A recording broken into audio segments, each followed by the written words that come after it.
I'm Mr. MegaManFan, and once again, it's time for Space Invaders Through the Ages. And we have a very interesting entry today, Space Invaders for Super Nintendo from 1997. Interesting for a whole variety of reasons, not the least of which is the fact that this game was actually originally entirely contained within a Game Boy game. Game Boy for Space Invaders had the full version of Super Nintendo Space Invaders on a chip inside a tiny Game Boy cartridge.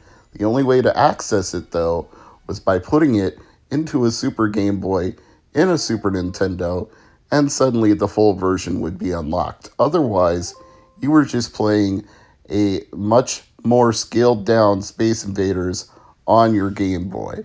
This feature was known, but it wasn't widely advertised, and I think it was kind of a flop.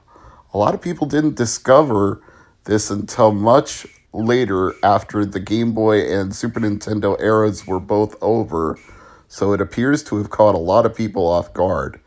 And maybe because of that, realizing that people either didn't know Space Invaders for Game Boy contained a full Super Nintendo game inside of it, or not enough people owned a Super Game Boy to take advantage of it, Nintendo just said, to heck with it, and they issued Space Invaders for Super Nintendo as a standalone cartridge. So in reality, this could have been two videos of Space Invaders Through the Ages, the Game Boy version and the Super Game Boy version, which is the Super Nintendo version. Perhaps it will be two videos. Maybe I'll go ahead and do a separate one on the Game Boy version later on, but for now, we're just looking at the standalone Super Nintendo release that was contained within the Game Boy version.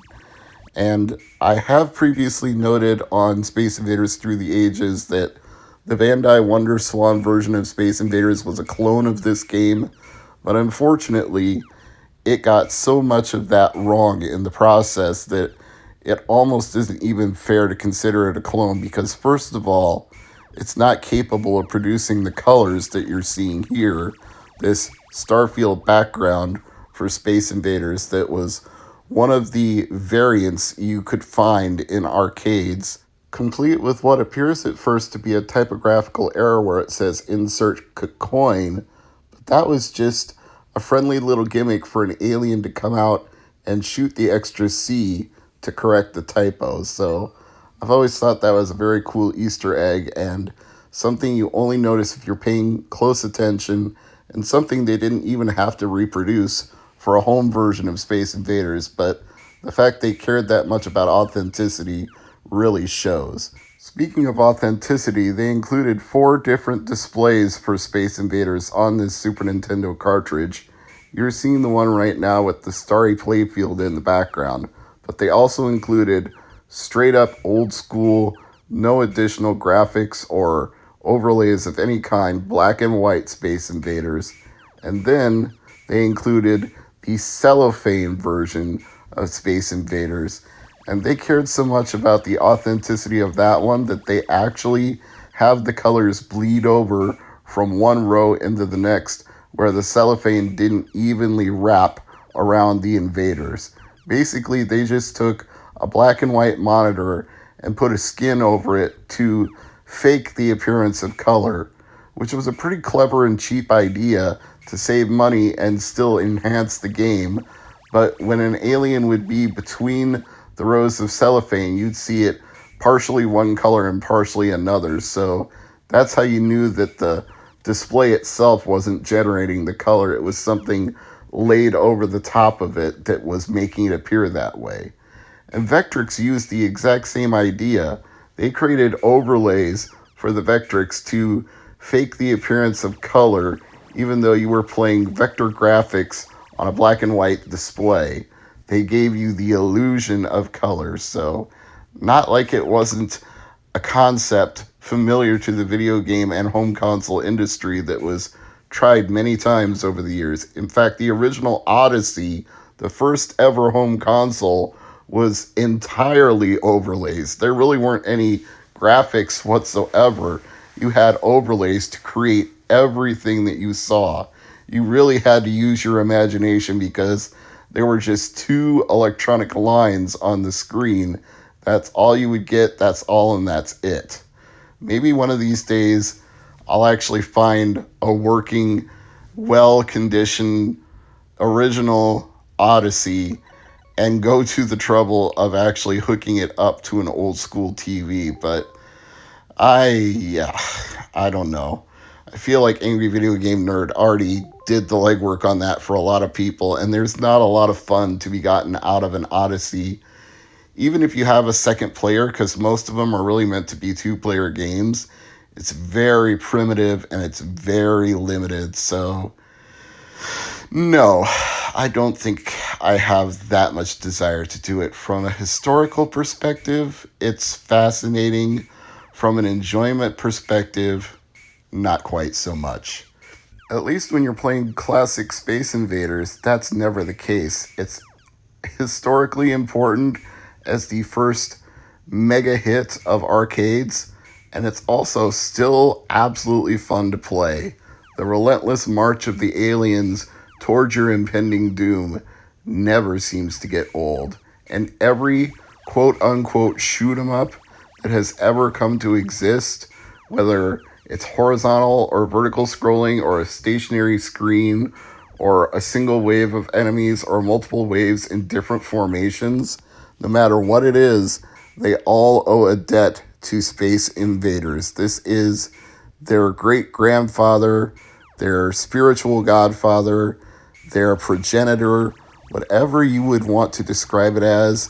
You could not have the shoot 'em up genre without Space Invaders literally coining the idea of you shooting up at aliens that are coming down at you.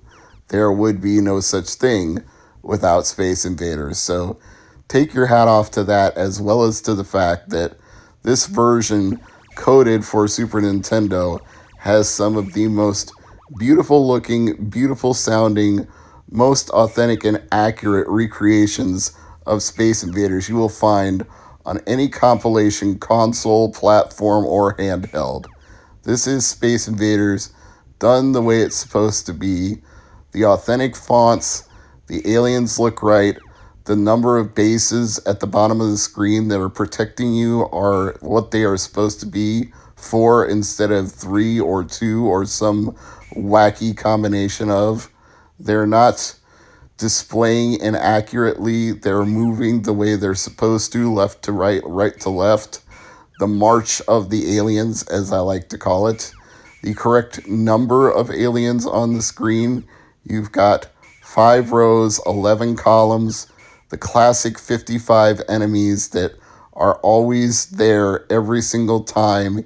Each time you progress, starting a little bit lower on the screen, closer to you before you clear that wave, always making it more difficult to clear the next wave because you are that much closer to the bottom row when they shoot their missiles at you. So timing is everything in Space Invaders. You can't just stand there and shoot unless you're playing a more advanced version of Space Invaders from the later days where you get shields that protect you even when you get hit. You have to actually protect yourself. You have to either hide behind the shield bases and avoid the hits, or you have to shoot and move and shoot and move. And if you just sit in one place too long and shoot, you can get yourself in trouble really fast. Sometimes you can cheese it a little by shooting up to create a hole through a base and then using that base as a shield so that enemy fire doesn't hit you while you hit them. But if they drop a missile right down the same hole that you created, and it's one of the indestructible missiles you can't destroy by hitting it, then the hole you made is the hole they use, and it doesn't do you any good. You wind up just as dead. So Space Invaders is full of a lot of strategy that doesn't seem obvious if you just plunk a quarter in and play.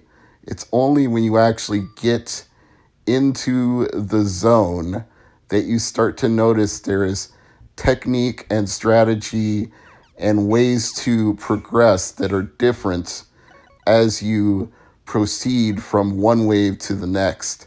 And one of the ways that I always found to be the most effective was to take out one column at a time as they march to the left, and then go around when they start to reverse the other direction and clear out more columns and only take out the bottom row when absolutely necessary. But you can play it any way you want. I'm Mr. MegaManFan, and as always, thank you for watching, and I'll see you next time. Peace.